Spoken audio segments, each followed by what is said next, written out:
కూకట్పల్లి నియోజకవర్గం అల్లాపూర్ డివిజన్ పర్వతనగర్ లో బీజేపీ నాయకుడు పులి శ్రీను ఆధ్వర్యంలో హనుమాన్ జయంతి వేడుకలు అంగరంగ వైభవంగా నిర్వహించారు. ఈ వేడుకలకు ముఖ్య అతిథిగా కూకట్పల్లి జనసేన కంటెస్టెడ్ ఎమ్మెల్యే ముమ్మారెడ్డి ప్రేమ్ కుమార్ హాజరై ఆ ఆంజనేయ స్వామికి ప్రత్యేక పూజలు నిర్వహించారు. ఈ సందర్భంగా పులి శ్రీను మాట్లాడుతూ, మేము గత కొన్ని సంవత్సరాలుగా శ్రీరామనవమి, హనుమాన్ జయంతి ఉత్సవాలు చాలా గ్రాండ్ గా నిర్వహిస్తున్నామని తెలియజేశారు. ఈ రోజు హనుమాన్ జయంతి సందర్భంగా ఉదయం నుంచి ఆంజనేయ స్వామికి ప్రత్యేక పూజలు నిర్వహించడం జరిగిందని, సాయంత్రం 6 గంటల నుండి పర్వతనగర్ నుండి రామారావు నగర్ వరకు ప్రతి గల్లీలో హనుమాన్ శోభయాత్ర నిర్వహించడం జరుగుతుందన్నారు.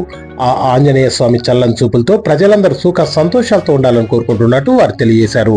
ఈ కార్యక్రమంలో కాలనీ వాసులు, కమిటీ సభ్యులు, ప్రజలు పెద్ద సంఖ్యలో పాల్గొన్నారు.